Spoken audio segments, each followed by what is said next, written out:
The narrative of that conflict here in Ireland is very much innocent little Palestinians living there, big bad European and American Jews came to that area and kicked them off their land. And that is, I suppose, the way in which that conflict is very dishonestly presented in the Irish media, in Irish schools, in the sort of general cultural noises that Irish people absorb about what's happening in the Middle East. So there's always this identification with the little guy. And I think it doesn't help Israel's cause that it is so overwhelmingly militarily stronger, because Ireland was a small nation, as we would tell it, in the shadow of an imperial power right beside us for 800 years. And we have this particular affinity with the kind of warfare that the Palestinian cause has always employed. Guerrilla tactics, insurgents, not fighting with a uniform, terrorism in the case of the provisional IRA. And therefore there's this kind of affinity with the little plucky upstart fighting against the big, well-armed neighbour.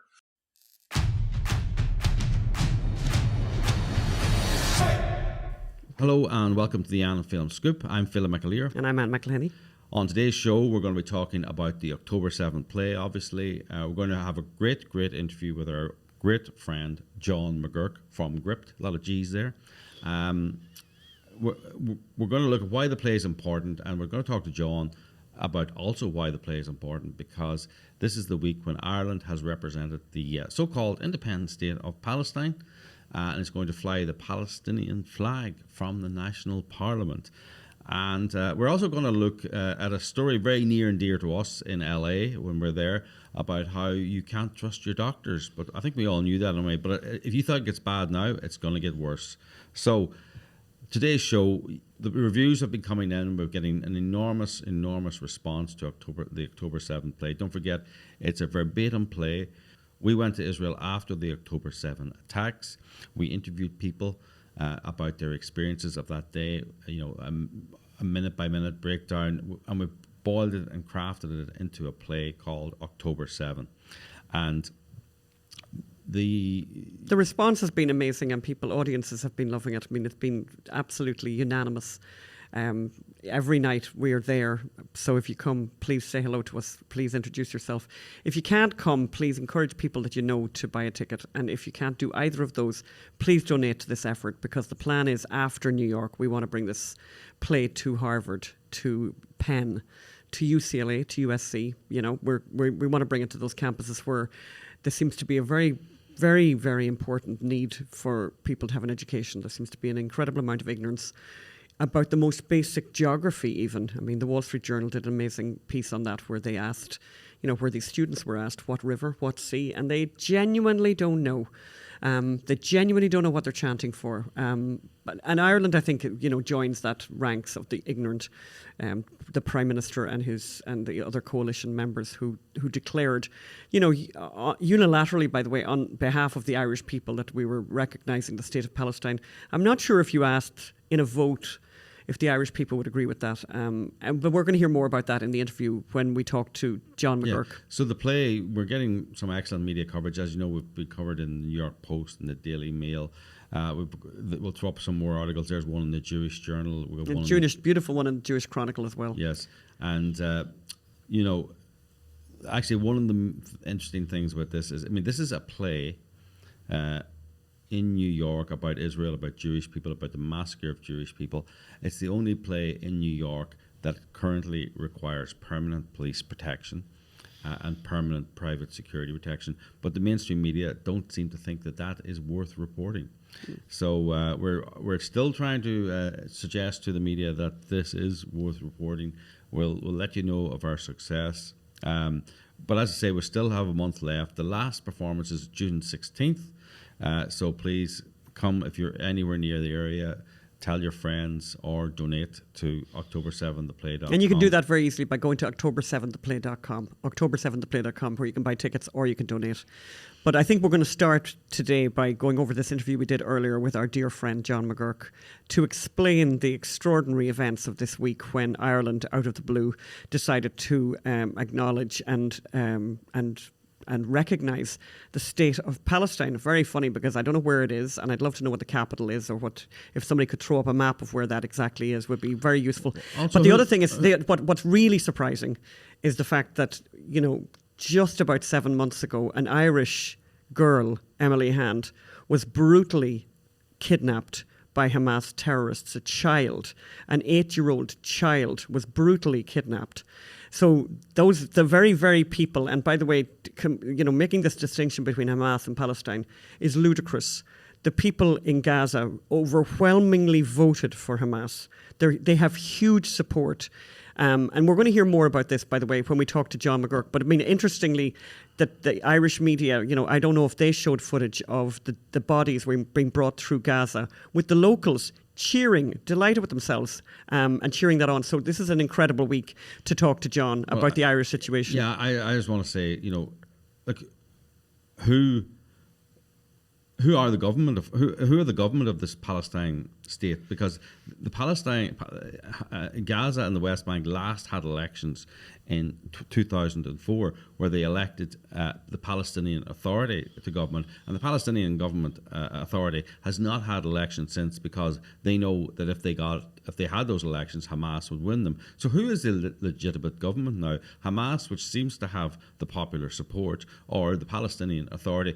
Most members, I think all the members of the Palestinian Authority, cannot go into Gaza. They cannot go in, or they would be executed by Hamas. So, never mind Israelis being in danger there. The biggest, the people in danger the most in these places would be members of the Palestinian Authority, less aggressive members of the Palestine government and elites. So we have a lot to talk about. We want to go over to John now. We're going to talk about Ireland, the IRA, anti-Semitism, punching above our weight, Obama, and of course Israel. So let's go over to that interview now. So we're joined now by John Mcgurk, who's the editor of Gript, the only, I suppose, non-mainstream media outlet in Ireland, I believe. You could call it conservative. It's actually, I would call it now one of the most influential outlets in Ireland. It's certainly one of the most talked about. John, welcome to the show. Great to be here. Thanks for having me, guys. Thanks, John. So we've got a lot to talk about. We could talk about a lot of things. The reason we have you on is because, as you know, we're doing this October 7 play here in New York. And the question, afterwards we meet the audience, and the question afterwards we always go, obviously when they tell us how wonderful it is, and then they say, "You're Irish," and then they go, "Why are the Irish so what happened to Ireland? What happened to Ireland?" Yeah, some version of that. Yeah, and I suppose you're asking me in turn what happened to Ireland, and the answer is I don't know, but I have some theories. I mean, first of all, my own position is much more in line with your guys, obviously. So what I'm about to say is not advocacy for the Irish position, but by way of explanation. Yes, I think Irish republicanism in particular identifies, with this idea of anti-colonialism, that Ireland was a country that, in their telling, that was occupied by the British for 800 years, and that therefore we are kind of in the eyes of many Irish people, a kind of revolutionary republic that threw off the shackles of a colonial oppressor. And I think we live in an era where the worst thing in the world you can be is kind of a colonialist or an imperialist. And that's certainly very true in Ireland.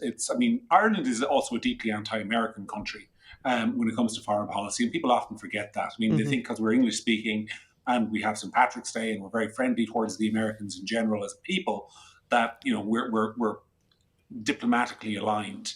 But when it comes to foreign policy, we're really not. Ireland had some of the largest protests against the Iraq War back in 2003 in Europe. There's persistent hostility in Irish politics to the use of Irish airports by US military planes and so on. So I think Ireland has this idea of itself as a plucky little revolutionary nation on the west of Europe. And because of that, it identifies with what it, in my view, terribly mistakenly sees as the anti-colonial cause of Palestinian liberation, where it, the narrative of that conflict here in Ireland is very much innocent little Palestinians living there. Big bad European and American Jews came to that area and kicked them off their land. And that is, I suppose, the the way in which that conflict is very dishonestly presented in the Irish media, in Irish schools, in the sort of general cultural noises that Irish people absorb about what's happening in the Middle East. So there's always this identification with the little guy. And I think it doesn't help Israel's cause that it is so overwhelmingly militarily stronger, because Ireland was a small nation, as we would tell it, in the shadow of an imperial power right beside us for 800 years. And we have this particular affinity with the kind of warfare that the Palestinian cause has always employed. Guerrilla tactics, insurgents, not fighting with a uniform, terrorism in the case of the provisional IRA.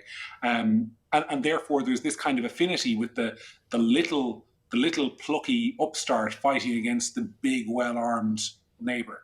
So I think there's an awful lot of that, and I don't think it's particularly well thought through. I think it's a very instinctive thing. It's the siding with the underdog thing, because we see some echoes of our own history in our imagination as to what's happening there. Yeah. Now, those of us who've actually read history know that's not true, but I think that's what's going on. Just one interesting thought. I mean, and not to make everything about the Eurovision, because obviously, the Eurovision used to be a great joke, but there is an interesting detail in the Eurovision, in this recent Eurovision, in that the popular vote from the Irish public, the popular vote, gave the second highest mark, I believe, to Israel. What's the public sentiment like? Is the public sentiment being reflected by what the government decided, or are they at odds? So I think the public sentiment, in all honesty, is a lot more pro-Israeli than the political sentiment, but with the caveat that that's not very difficult. It's not very difficult to be more pro-Israeli than Irish political sentiment. So I think, from talking to people yesterday, and we're recording this the day after Ireland obviously recognised a Palestinian state of some kind for the first time, and talking to a lot of people, the reaction here on the ground is, why are we getting involved in this? Yeah, I as an individual might be sympathetic to the Palestinian cause, but Ireland's a tiny little country in the west of Europe. Why is it trying to make massive waves internationally against the Israeli state, against an ally of the United States? Why are we getting involved? Why are we so obsessed with this at a national level? There's a huge amount of that kind of sentiment here. I wouldn't go so far, Anne, as to describe it as pro-Israeli sentiment necessarily, but there's certainly a lot of scratching of heads going on at what exactly the politicians are doing, or why they think this is an issue that we can A, either influence, or B, should be getting involved with. Well, in terms of the Eurovision was I think that there's a huge protest vote in Ireland at the moment for reasons not only connected to Israel and Palestine, but about immigration, about crime, about a general sense that the country is drifting, while our politicians are talking about what's happening in the Middle East. And I think for a lot of Irish people, and I don't know how many people voted in the Eurovision, but a lot of people who did, I think it was literally a two fingers to everything the Irish political establishment stand for. It was a case of, you want to preach for Palestine, we're going to vote for Israel. Put that in your pipe and smoke it. And it really annoyed them. It really annoyed the political establishment. So that was a job well done by the public. You kind of touched on it there. There's the Republican thing, and people should know that the IRA were closely aligned with the PLO dating back decades.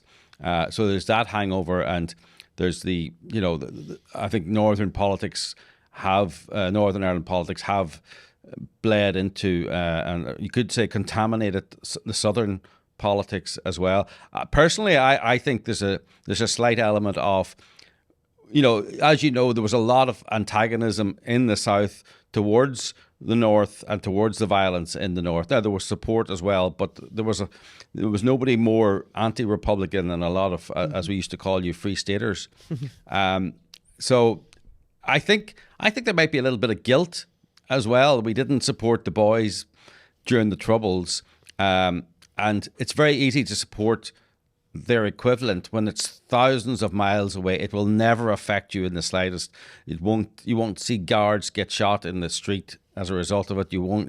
There's a kind of a guilt that they didn't support their own boys at the time, and this is an easy way to do that. There's also the performative theatrical aspect of it, and is there anything to the, we want to be better than the English, we got to be the best boys in the class as well, we're better at locking down during COVID, we're better at climate, we're gonna, if the Brits say net zero by 2050. We'll do 2035. Is there a bit of an element of that?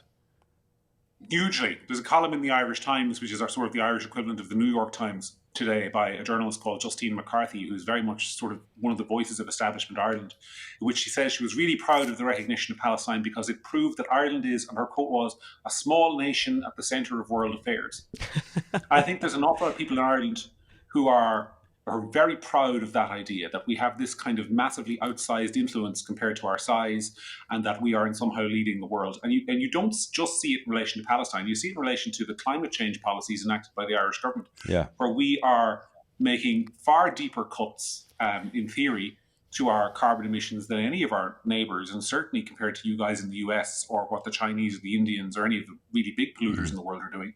And the rationale is always that we will lead the world by example. Now, I'm not as convinced as some people in Ireland are that voters in Texas are going to look at the home heating bills or the air conditioning bills of Irish voters and think, yeah, well, that's a really good example, we'll follow.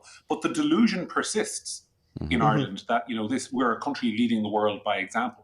But the other thing that's specific to the Palestinian issue here is the degree, and this is something Americans listening will be immensely familiar with, is the degree to which the media impacts this. So there's not a night that goes by on the Irish news where there is not highly emotive footage of bodies being pulled from the rubble in Palestinian areas. And yet, for example, after October the 7th, there was hardly any raw footage shown of what happened to young Israeli women and old Israeli pensioners in those villages that were attacked. So there's a huge. No, that's interesting. That's very interesting, actually, because literally the other night here, we're in New York at the moment for the play, and they literally had a news item the other night. I had that exact thought where they talked about Ireland, Norway, and Spain making this extraordinary decision to recognise the Palestinian state, but coupled with that report, right up against it, and coupled with it, was the footage, this recent footage that has been released of these young women, like basically just little more than teenage girls who were, being brutally attacked by Hamas and being threatened with rape. Basically, you're very beautiful, and you could see that with the subtitles. And I'm going to ask the question. I think I know the answer. Did that footage get shown in Ireland? If it did, I didn't see it. Yeah. It's certainly on Irish social media, but I do not believe that was on any Irish mainstream news bulletin. Yeah. No. This is part of the reason why we did this play, was we were in Ireland when this happened, and the immediate aftermath of October 7th was not actually focusing on what happened on October 7th, this extraordinary massacre where these people were hunted down. People forget that in Ireland, the reaction to October the 7th within literal hours, was the government calling for Israeli restraint in their response.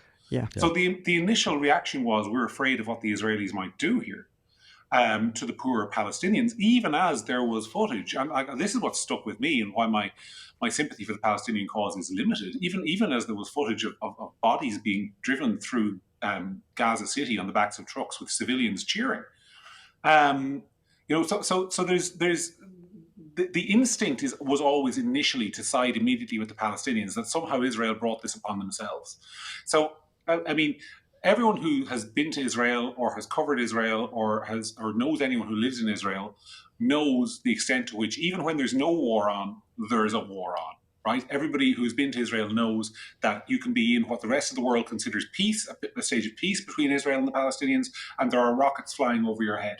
That every Israeli home is built with a panic room or a bomb shelter. That is, Israeli maternity hospitals generally put the maternity wing in a reinforced unit underground because Hamas missiles have a regular habit of targeting maternity units specifically.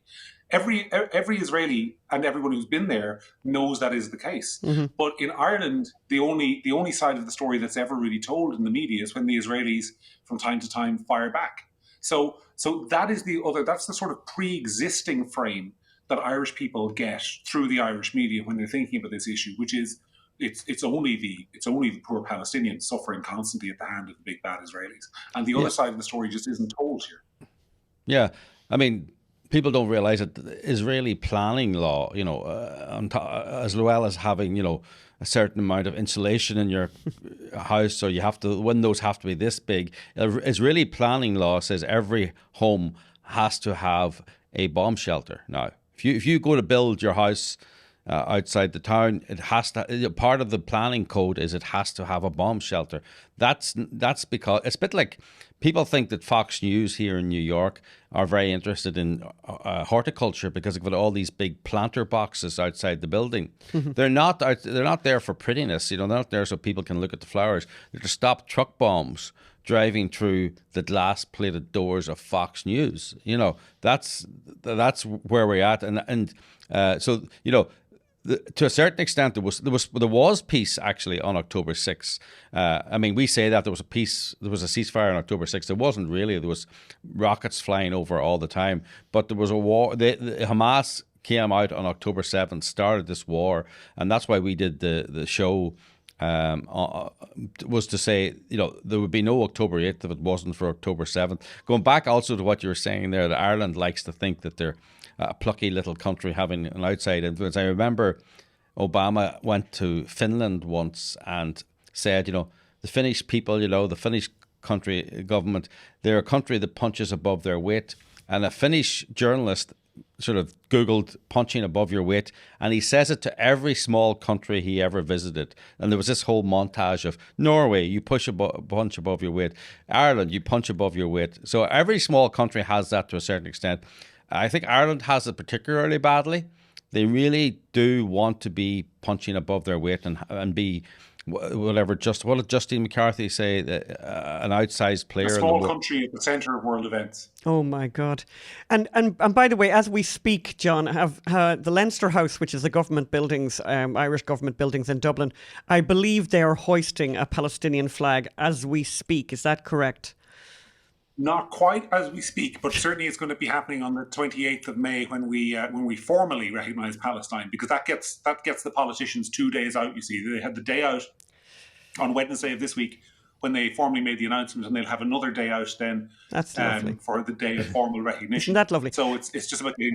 I mean, John, the other thing people have to realise, by the way, is that there are upcoming elections in Ireland. Yes. In a couple of weeks. We have a government that is deeply, deeply unpopular.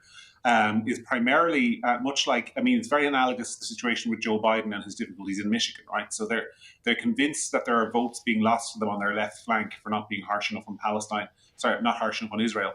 And they think this will win back some votes. Now, I see no evidence that is going to be the case. Because I think if you're somebody who really cares about this issue, you don't want them to stop there. You want full sanctions on Israel. You want the ambassador thrown out. Yeah. So I don't even think the government is going far enough for those people. But that's a big reason why they're doing insane things like flying the flag of Palestine above our national parliament. I mean, I can't think of any time or any circumstances in which the United States Congress would fly the flag of a foreign nation on Capitol Hill. And I'm also curious, has Ireland ever done this before, by the way? I was trying to find out, and I can't think of another example. I mean, There have been some examples. I think we flew the flag of the United States on some public buildings in solidarity after 9/11. I think we flew the flag of Ukraine on some public buildings in solidarity in 2022. But I don't think over the national parliament. I think this is a first for the national parliament. Well, you forget, John, though, Ireland's a plucky little country. Punches above its weight with an outside influence on the wider world, So that's. But the other thing is the element of this. And I have a friend who's actually broadly sympathetic to the Palestinian cause. He wouldn't share my views, but he makes the point that all of this is so pointless. Like, this is a country that our biggest export seems to be solidarity. And symbolism. We're going to export some solidarity and some symbolism. I mean, that's not actually stopping the conflict. It's not bringing about a ceasefire.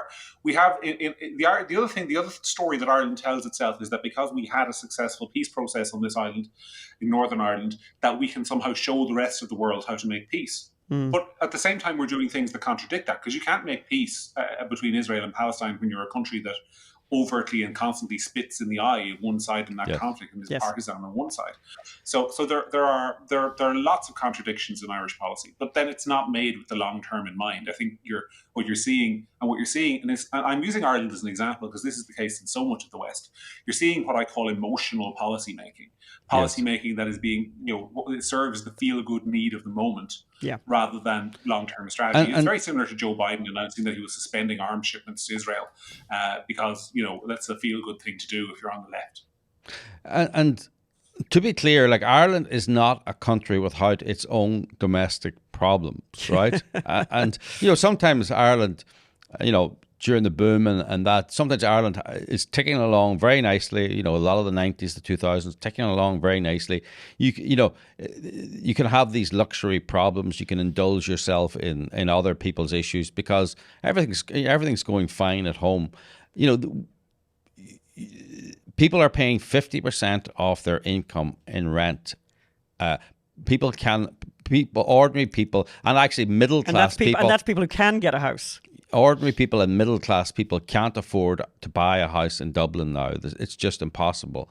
The country is full to the gills, and it has an immigration, a migrant crisis where there are people coming in falsely claiming refugee status, and the government has nowhere to put them. So tent cities are occurring in Dublin of migrants. And the schools are full. And if you go to Limerick accident and emergency service, the ER room, you could be waiting there 2 days before you're seen if you're lucky. The papers are full of inquests of young people who go to accident and emergency places with curable conditions who die, who are allowed to die. So it does have its problems, and they're wasting weeks and days on this. Because I suppose the joke now is that, just to say that the joke in Ireland about our health service, and specifically the hospital you reference, which is unfortunately the one that's nearest to me, is that if you do have to go there, you probably save yourself time and money by dropping your measurements into the undertaker before you go. Oh dear! Because so many people are coming out in need of a coffin. So I mean, what you say is entirely correct, Phil. And this is a country that has very significant. They're really infrastructural problems. All of them really come back to the immigration issue because our hospitals, our schools are overcrowded. We've housing shortage. We've tent cities. All of it really is a country whose population has exploded by 20%, mainly through immigration in the last 10 years. At the same time, when there's been no infrastructural investment, so our structural capacity hasn't been able to keep up with the demands being placed on us by an endless stream of immigration. We have an election campaign going on at the moment for the European Parliament and for our local elections to city and town councils. And in that election, I mean, the number one issue by a mile is immigration here. But there's another element to this too, which is that there's significant sort of demographic and social change going on in Ireland. You have a growing number of mosques. You have a growing Muslim community, all of whom are very passionate, as we know, about the Palestinian issue. Same in the UK. So there's it's a difficult time to be conservative in Ireland. I think it's a difficult time, in fact, to be any kind of voter in Ireland, because one of the things is that an awful lot of the dissatisfaction is actually coming from the left, who voted for this set of circumstances in the first place. But of course, their solution is we're not doing it hard enough, and if we have more immigration, and it'll all magically work itself out. The solution to the problems of leftism is more leftism. Now, John, I know that you have a hard out in a few minutes, and actually, I want to come back to something. Really, the original question: are we being too easy on Ireland and Irish people by saying it's a PLO oppression dichotomy and all that? What about anti-Semitism? Is that there? Is it? Is the oldest hatred in the world? Is that there as well? There's a lady in Trinity College Dublin. She's a PhD student. Her name is Rachel Moisel, and people listening to this should look her up on social media. And she's of Jewish heritage. She's not Jewish herself. Her father was Jewish. She was raised Catholic. She would tell you that that's a huge issue. She would say that a lot of it, and I think this is true, that a lot of anti-Semitism is unthinking anti-Semitism. And I think there's always been this issue with Jewish people internationally, wherever they go, that they end up representing whatever a society hates most. So in a communist society, the Jews are the capitalists. And in a fascist society, the Jews are the communists. And in a religious society that's very Catholic, the Jews are the ones who killed Christ. But we now live in a society where the worst thing you can be is an imperialist or a colonist or a colonizer, and therefore the Jews are the colonists and the colonizers are the worst thing you can be. But I think a lot of this is unconscious. I don't think there's definitely a proportion of Irish people, they're very small, who will literally say it's the Jews are the problem. But I think for an awful lot of people, there is anti-Semitic thinking that is perhaps not conscious. in that they can't really figure out why it is that they care so much about the war in Gaza, but not the much more bloody one going on in South Sudan, or why they're outraged about what's happening in Rafah, but were broadly speaking unruffled by what was happening literally 150 kilometers up the road in Damascus. There's that element of no Jews, no news, which has always filtered into but it's not just Ireland. That's a Western issue, in general. But yeah, I do think that there's. I mean, I saw there was an article in the Irish Times last week by that same lady who I've just referenced, Miss Moselle, when in 1940 her grandparents owned a jewellery shop in Dublin that was daubed with graffiti saying "Zionists out, Jews go to Palestine," or words to that effect. We obviously had a pogrom in Limerick City, not far where I live, in the 1930s as well. There's a history of anti-Semitism in Irish politics that used to be much more overt than it is now. While a lot of people would claim that's all gone, I really don't think it is. I think a lot of it, like a lot of anti-Semitism, is unconscious, but I think it's there and it's real. Yeah, it's shocking. It's shocking to discover that. It's our first time. It's the first time in my life that I've had to feel like I have to apologise for being Irish to people, and we had that experience also when we were in Israel. John, we're very, very grateful for your time and for what Gript are doing, by the way, in their efforts to report what's actually happening in the world, because there's a definite need for that. I have one more question, John. You've got a couple of elections coming up, and I know you have to go, but. So you've got a couple of elections. Are we going to see a Braxian, Trumpian, 10:30 a Braxian, Trumpian landslide or a revolution? No, I don't think so. But the problem with that is that basically we use a proportional system of electing candidates here, and the problem is that basically the opposition, what you might call the right, is very disunited. So, I mean, in one particular constituency in Ireland Northwest for the European elections, there are 28 candidates running. Of those, 10 are on the right. Now, it's a multi-seat constituency, so we elect 5 people of those 28, but 10 of them are what you might call the sort of anti-establishment right. If there was one, that person would top the poll and win a seat by a country mile, but there's 10 of them. So their vote is divided. Now, I do think those elections will deliver a significant political shock to the Irish government, but I don't think it'll be anything like what you describe, a Trumpian landslide or a Brexit event, unfortunately, simply because the voters don't have a coherent, unified alternative as yet to vote for. Hopefully people might learn some lessons from these elections, but unfortunately, we never seem to do. Okay, well, John, thank you very much for coming on the show. Always a pleasure. How can people find you, and how can people find Gript, etc.? Well, Gript is easy. It's www.gript.ie. That's Gript Media. And then I am the best place to get me is at X, which used to be Twitter, at John_McGurk. So thanks a million for having me on, guys. I really appreciate it. Thanks, John. Thanks, John. Always great to talk to John, by the way. Really, very. I mean, Ireland are very lucky to have him. Yes, they're very lucky to have him. And as I say, it has become one of the most influential.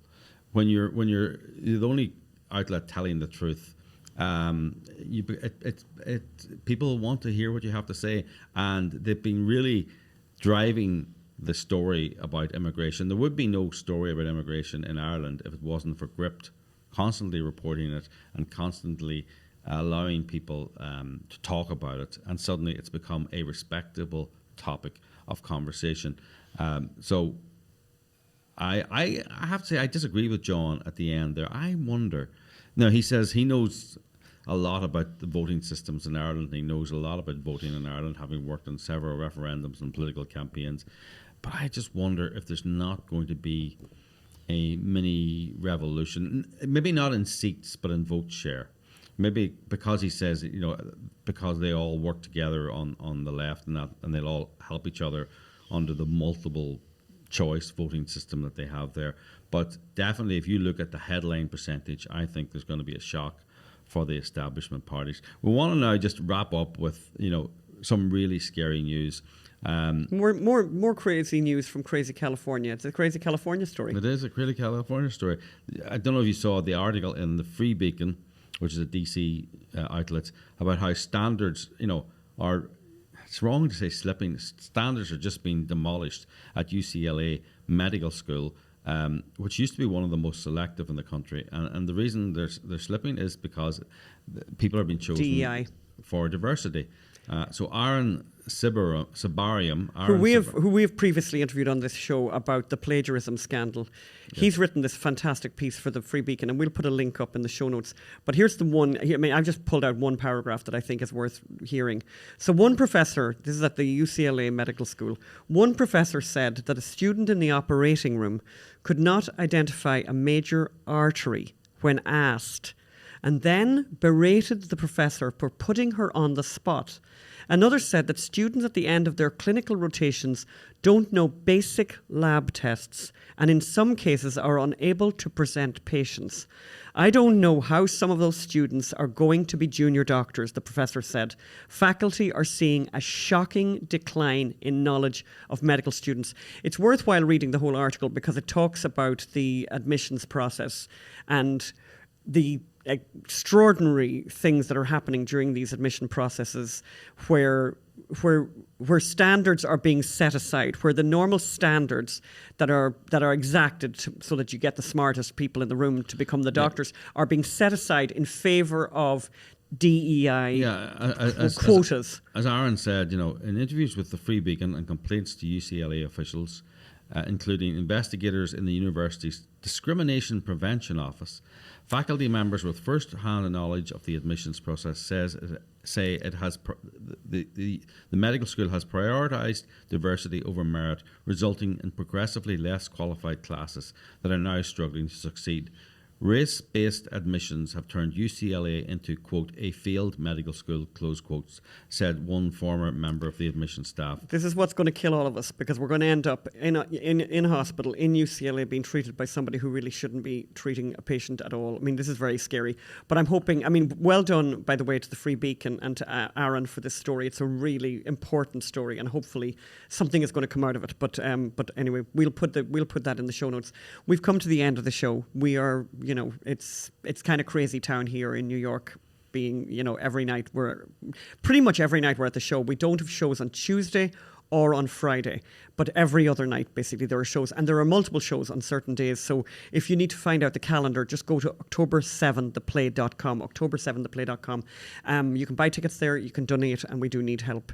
But it's been really nice, by the way, having people that like yourselves come to see the show. And we've been meeting lots of people, and we're there before the show, every show, and afterwards. So do say hi if you're here. Thank you so much. Thank you. Bye. Bye-bye.